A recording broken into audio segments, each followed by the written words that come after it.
3 rahasia saat tua yang jangan pernah diceritakan kepada anak meski sampai mati. Salam hangat untuk para pemirsa yang terhormat. Selamat datang di episode terbaru dari Filosofi yang Bijak.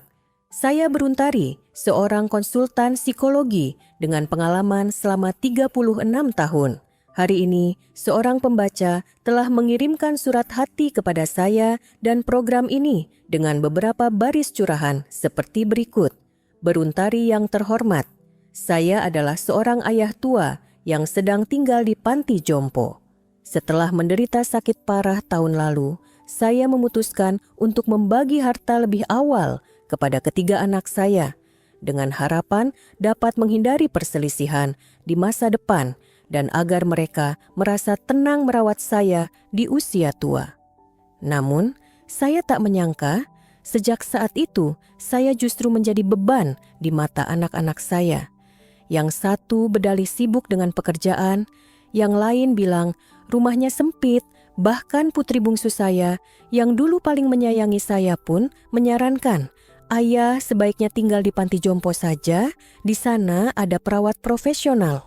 Kini, saya baru menyadari, setelah menyerahkan seluruh harta, saya tidak lagi memiliki tempat dalam keluarga saya sendiri. Apakah mungkin ada hal-hal yang seharusnya orang tua simpan dalam hati agar anak-anak tidak menjadikan itu sebagai alasan untuk melupakan kasih sayang keluarga? Baik, terima kasih atas sharing dari Bapak. Lalu, di usia lanjut, apakah kita sebaiknya berbagi cerita dengan anak-anak? Apakah kita perlu membagikan rahasia yang kita simpan di dalam hati kepada mereka? Jika iya, rahasia seperti apa yang tetap perlu kita jaga untuk diri sendiri? Hari ini, mari kita bersama-sama merenungkan tentang hal tersebut. Rahasia pertama, jangan pernah memberitahu anak tentang tabungan Anda. Pak Natano adalah seorang pria lanjut usia yang tinggal di Yogyakarta. Saat masih muda, beliau memiliki sebuah toko kecil dan telah menabung sejumlah uang yang cukup besar setelah bertahun-tahun bekerja keras. Ia sangat bangga dengan apa yang telah ia kumpulkan dan selalu ingin menjaga agar keluarganya memiliki kehidupan yang stabil. Ketika istrinya masih hidup, mereka berdua bersama-sama merawat dan membina keluarga, membesarkan seorang putra dan seorang putri.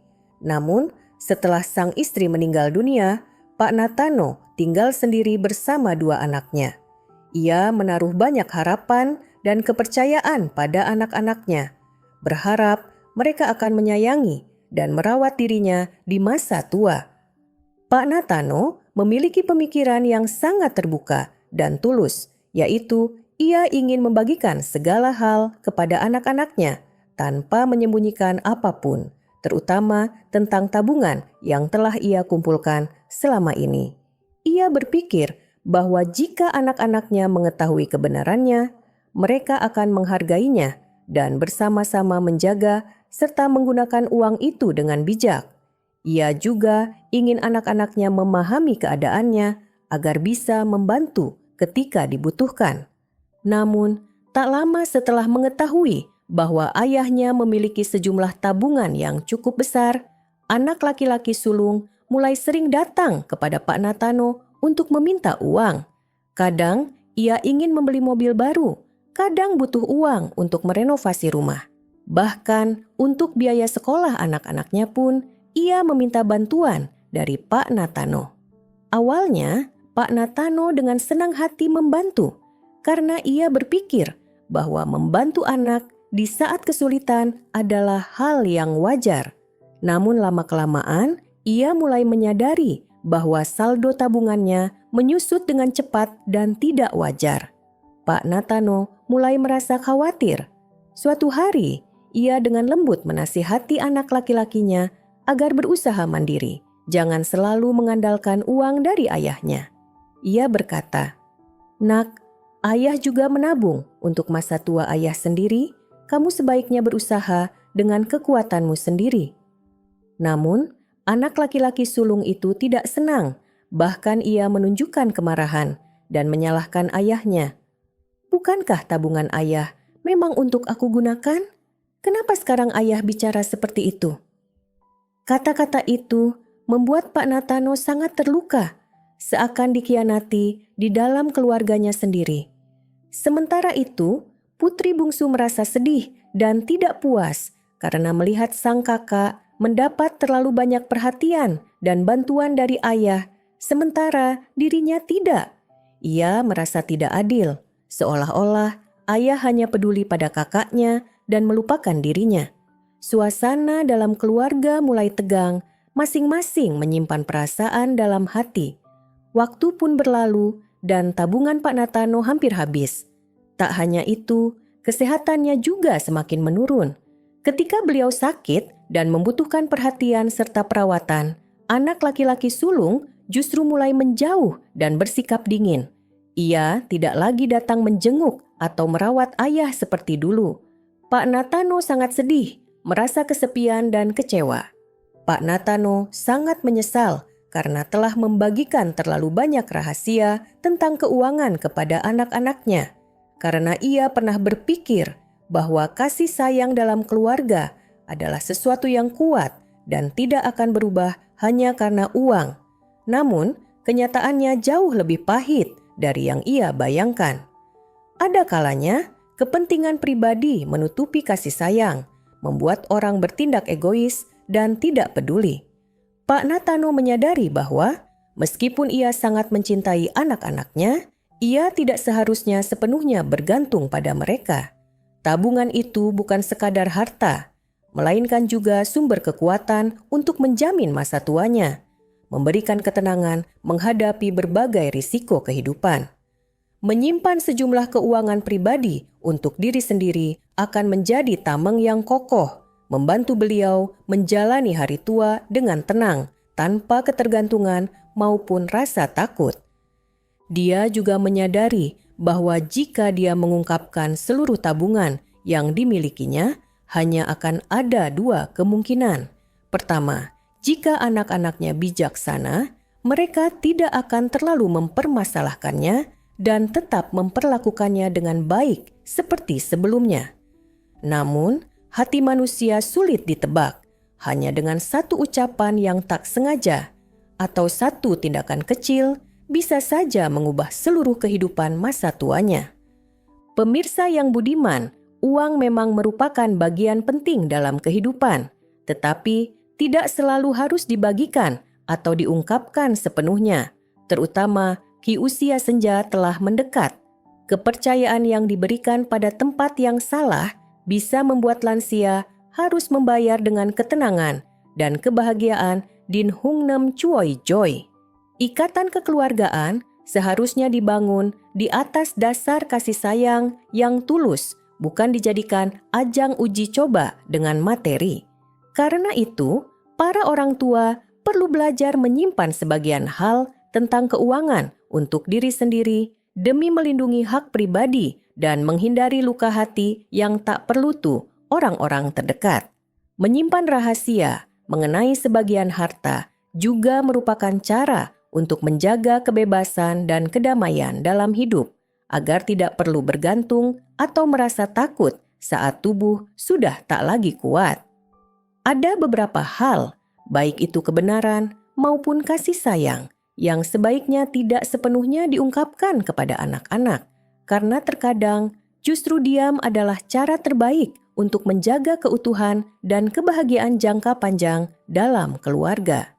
Rahasia kedua, jangan terlalu cepat membicarakan pembagian harta. Ibu Niwani kini telah berusia 65 tahun, usia yang seharusnya dinikmati dengan ketenangan. Anhan bersama anak cucu, namun hatinya justru selalu dipenuhi oleh berbagai pikiran dan kesedihan yang sulit diungkapkan. Suaminya telah meninggal sejak anak-anak mereka masih kecil dan seorang diri ia harus bekerja keras, banting tulang menjalani berbagai macam pekerjaan dari berjualan keliling, berdagang kain di pasar, hingga menjadi pelayan di warung makan, asalkan ada uang untuk membesarkan ketiga anaknya. Pada masa itu, kehidupan sangat miskin. pendidikan anak-anak pun tidak mendapat perhatian seperti sekarang.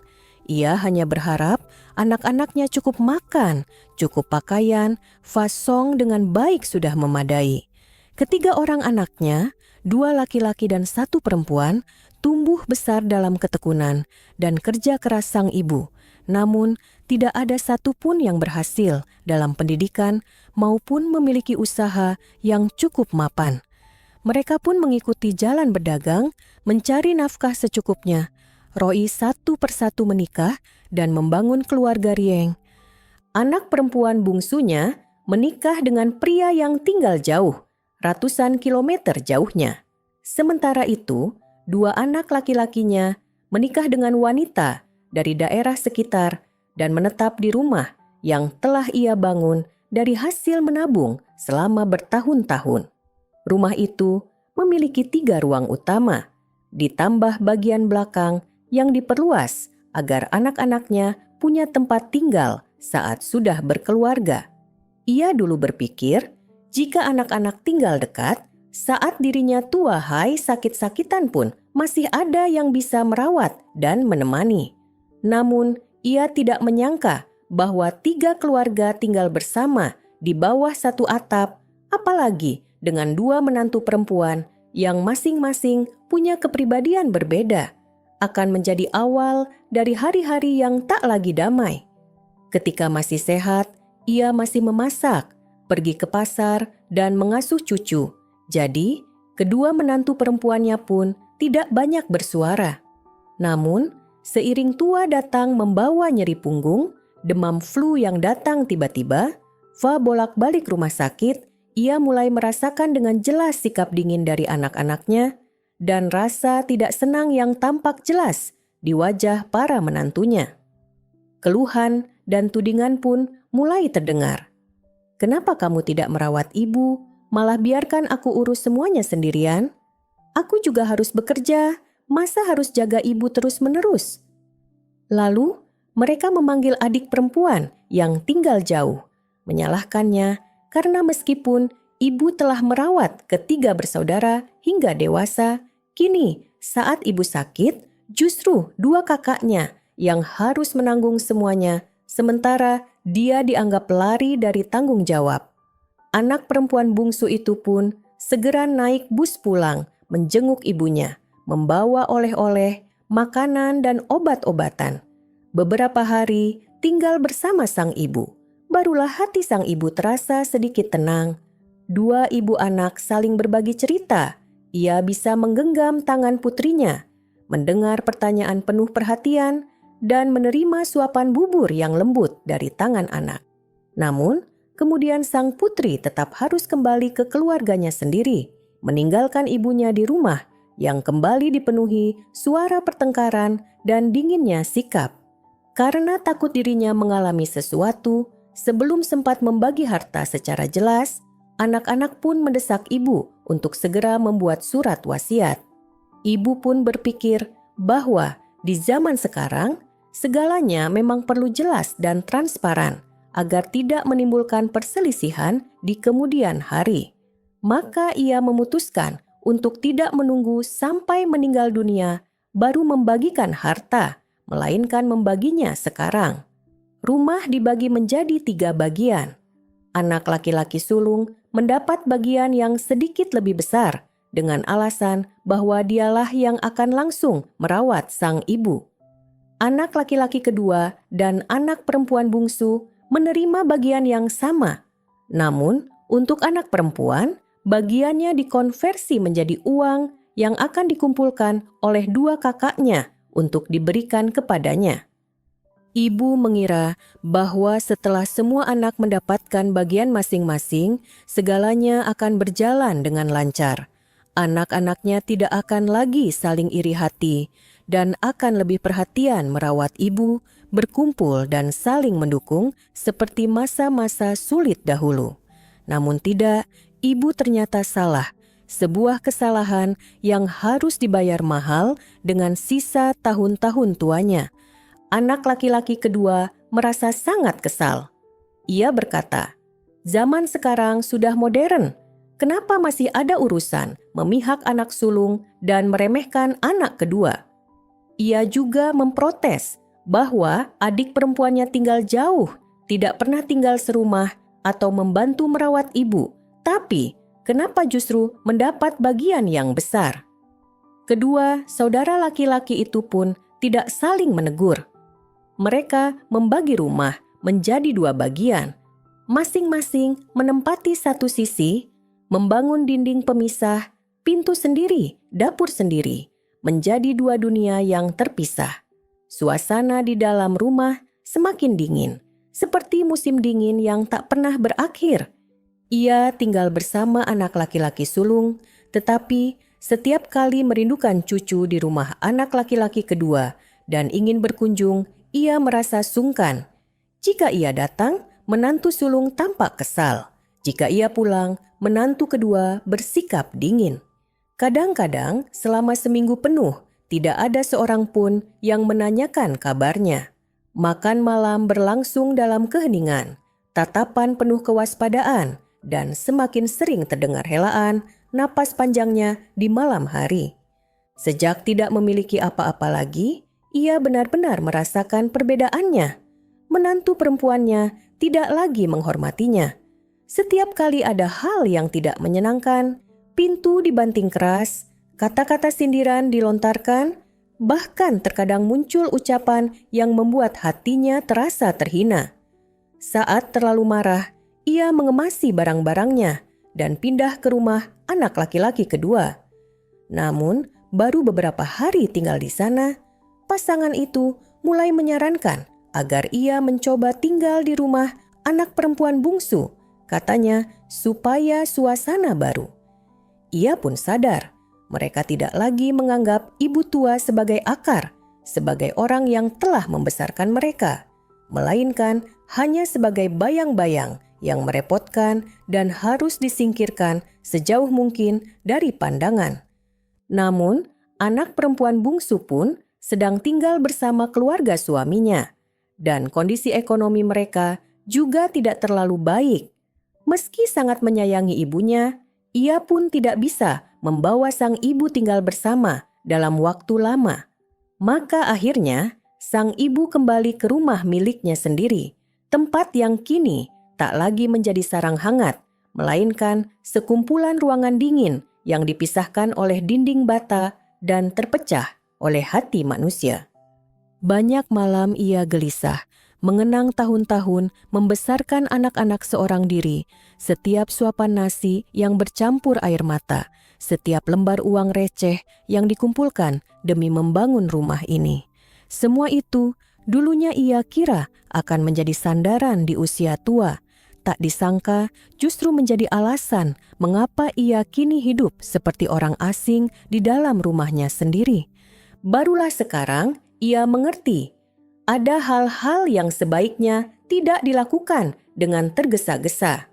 Kasih sayang anak tidak bisa dipertahankan hanya dengan sebidang tanah atau sedikit harta. Membagi warisan terlalu cepat saat hati belum cukup dewasa, saat hubungan keluarga belum cukup kuat, tak ubahnya seperti menyingkirkan martabat diri sendiri. Ia hanya berharap, andai dulu ia tetap mempertahankan rumah itu, tetap menyimpan semuanya di tangannya, mungkin anak-anaknya masih akan menyisakan sedikit rasa hormat. Tapi kini ia masih hidup, namun seolah sudah tak memiliki apa-apa. Bahkan tak lagi merasakan kehangatan dari mereka yang telah ia korbankan seluruh hidupnya demi membesarkan. Saudara-saudara sekalian, orang tua pada dasarnya hanya berharap anak-anaknya rukun dan saling menyayangi.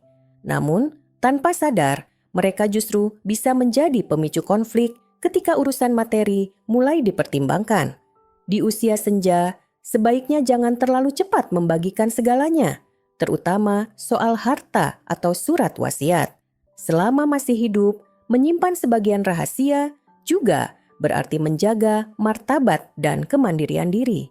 Kasih sayang anak tidak bisa dijamin hanya lewat surat pembagian, melainkan akan langgeng jika berasal dari ketulusan hati yang berbakti. Daripada membiarkan harta mengendalikan segala keputusan, orang tua sebaiknya tetap bijak dan waspada dalam menjaga keharmonisan keluarga. Karena uang bisa dibagi, tetapi hubungan keluarga yang sudah terluka sangat sulit untuk dipulihkan. Di usia tua, kita tidak butuh banyak harta. Yang dibutuhkan hanyalah perhatian yang tulus dan tempat yang damai untuk kembali pulang. Rahasia ketiga, jangan memihak anak secara tidak adil. Sepanjang hidupnya, Pak Vetaro menjalani hari-hari penuh kerja keras dan pengorbanan demi keluarga.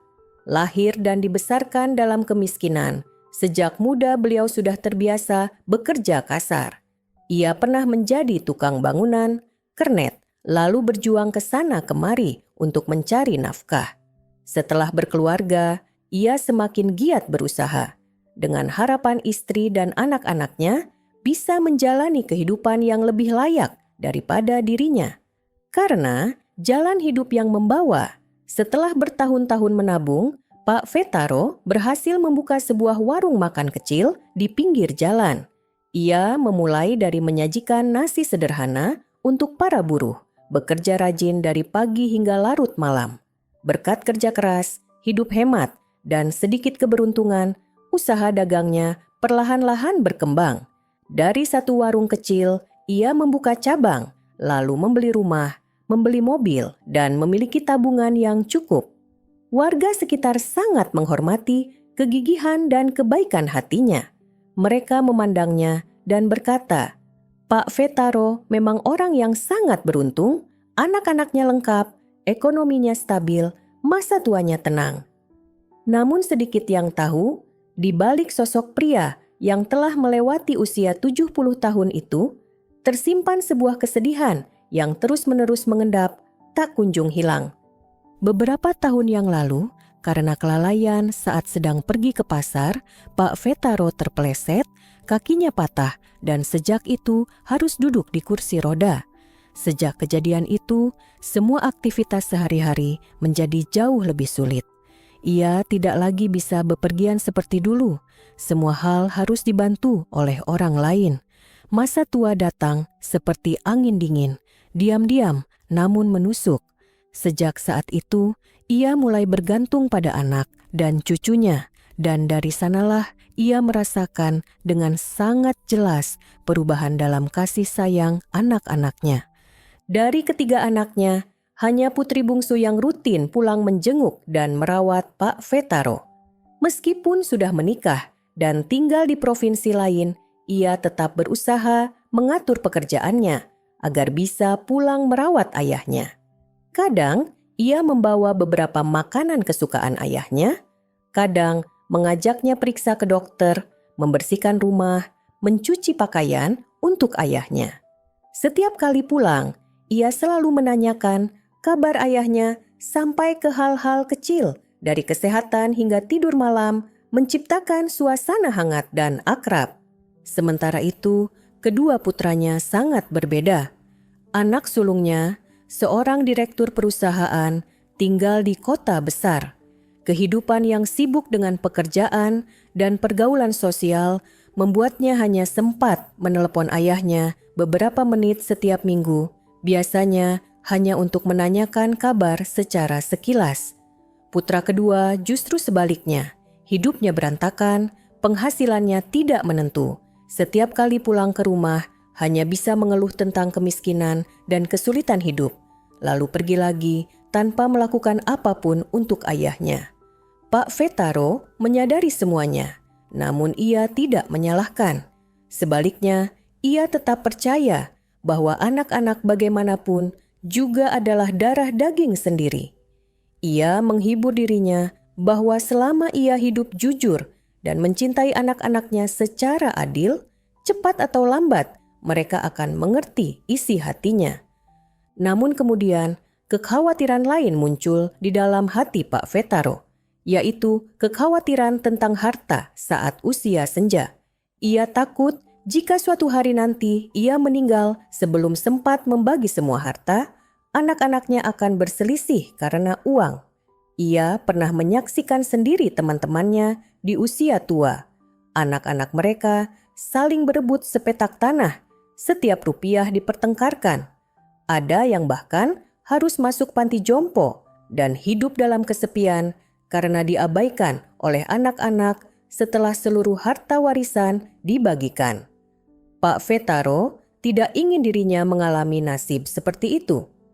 Setelah banyak malam terjaga dan gelisah, Pak Vetaro akhirnya memutuskan untuk membagi hartanya sebelum semuanya terlambat. Ia berpikir anak sulungnya sukses dalam usaha dan perlu menjaga harga diri. Jadi, ia memberikan Rp220.000. Anak keduanya hidup lebih sulit dan karena dia adalah anak laki-laki yang dianggap sebagai penerus garis keturunan keluarga, maka Pak Vetaro memberinya Rp331.000. Sedangkan putri bungsunya, meskipun ia tahu bahwa anak perempuannya benar-benar mencintai dan merawat dirinya dengan tulus, tapi karena pandangan lama bahwa perempuan yang menikah adalah bagian dari keluarga suaminya, ia hanya memberinya Rp110.000. Selain itu, rumah tempat Pak Vetaro tinggal, aset terbesar yang dimilikinya, juga ia taksir nilainya dan dibagi rata untuk ketiga anaknya. Sisa tabungan yang ada, ia sisakan sedikit untuk biaya hidup di masa tua. Pada hari pembagian harta, semua anak hadir. 2 anak laki-lakinya tampak gembira, tertawa riang, mengucapkan terima kasih berkali-kali, lalu pulang dengan janji akan lebih sering pulang merawat ayah. Sementara putri bungsunya yang selama ini selalu dekat dan perhatian, hari itu hanya diam, menerima bagian, lalu membeli beberapa potong pakaian untuk ayah dan pamit pulang. Di matanya tampak sedikit kesedihan yang sayangnya tak sempat disadari oleh Pak Vetaro saat itu. Sejak saat itu, kehidupan Pak Vetaro mulai berubah ke arah yang tidak ia harapkan. 2 anak laki-laki yang dulu berjanji akan lebih peduli padanya kini menghilang tanpa kabar. Tidak ada lagi telepon, menanyakan kabar, juga tak ada pesan apapun. Setiap kali ia menelepon, yang terdengar hanyalah suara tergesa-gesa. "Ayah, aku sedang sibuk, nanti aku telepon balik." Nanti, tapi tak pernah ada hari itu datang. Bahkan putri bungsu yang dulu menjadi penghibur terbesar baginya pun mulai jarang berkunjung. Panggilan singkat, kata-kata sopan, dan perhatian yang dulu ada perlahan menghilang. Dia tak lagi tersenyum cerah saat melihatnya, tak lagi menanyakan setiap rasa sakit yang dirasakannya. Suatu kali, dia berusaha mengangkat telepon, berharap mendengar suara yang akrab. Tetapi di ujung sana hanya ada keheningan yang berat. Jarak itu membuat Pak Vetaro terkejut, lalu menyadari kenyataan itu. Mungkinkah justru sikap memihak itulah yang membuat putri itu terluka? Mungkinkah dalam hatinya, kasih sayang yang telah ia berikan kepada ayahnya selama ini tidak mendapatkan balasan yang layak? Pak Vetaro tiba-tiba merasakan beban berat di hatinya. Ia mengingat setiap pagi saat putrinya menyuapinya bubur, setiap sore saat putrinya mendorong kursi roda membawanya ke taman untuk menikmati angin. Semua itu kini hanya menjadi kenangan. Kenangan hangat itu tanpa sengaja ia telah membuatnya menjadi dingin dengan sebuah keputusan yang sekarang ia sebut sebagai kebodohan. Rumah yang dulu luas kini menjadi sepi. Tak lagi terdengar suara denting piring dan sendok, tak ada lagi suara anak-anak memanggil kakek. Hanya ada dia, kursi roda tua, dan beberapa foto bersama anak-anak yang tergantung diam di dinding. Pak Vetaro dengan sunyi menatap kembali perjalanan hidupnya. Sepanjang hidup bekerja keras mengumpulkan harta. Akhirnya, ia sendiri yang merenggut hal paling berharga, kasih sayang dari anak-anaknya. Hadirin yang terhormat, dalam keluarga, kasih sayang sebaiknya dibagi secara adil dan merata, karena ketidakadilan akan menanamkan luka yang sulit sembuh di hati anak-anak dan memudarakan ikatan kasih sayang keluarga. Meskipun harta benda memiliki nilai, Tak ada yang lebih berharga daripada ikatan cinta yang tulus. Orang tua perlu menjaga keadilan dalam perasaan agar usia tua bisa dijalani dengan tenang, menghindari luka yang tidak perlu. Karena pada akhirnya, kasih keluarga adalah warisan paling berharga yang orang tua tinggalkan untuk anak cucunya. Saudara-saudara yang terhormat, setiap kehidupan manusia memiliki sudut gelapnya sendiri, dan tidak semua hal sebaiknya dibagikan kepada anak-anak. Ada rahasia yang, meskipun dibawa hingga akhir hayat, merupakan cara orang tua menjaga kedamaian keluarga. Terlalu banyak mengungkapkan dapat menimbulkan perpecahan, memberi tekanan, atau melukai kepercayaan. Orang tua mencintai anak bukan dengan keterbukaan mutlak, melainkan dengan batasan dan kebijaksanaan. Diam terkadang adalah bentuk perlindungan terdalam. Menyimpan beberapa hal untuk diri sendiri bukanlah tindakan egois, melainkan tanggung jawab. Dan ketika anak sudah cukup dewasa, mereka akan mengerti semuanya dengan sendirinya. Ketika usia tua datang mengetuk, yang paling dibutuhkan bukanlah kontrol atau kejelasan mutlak, melainkan ketenangan dalam jiwa.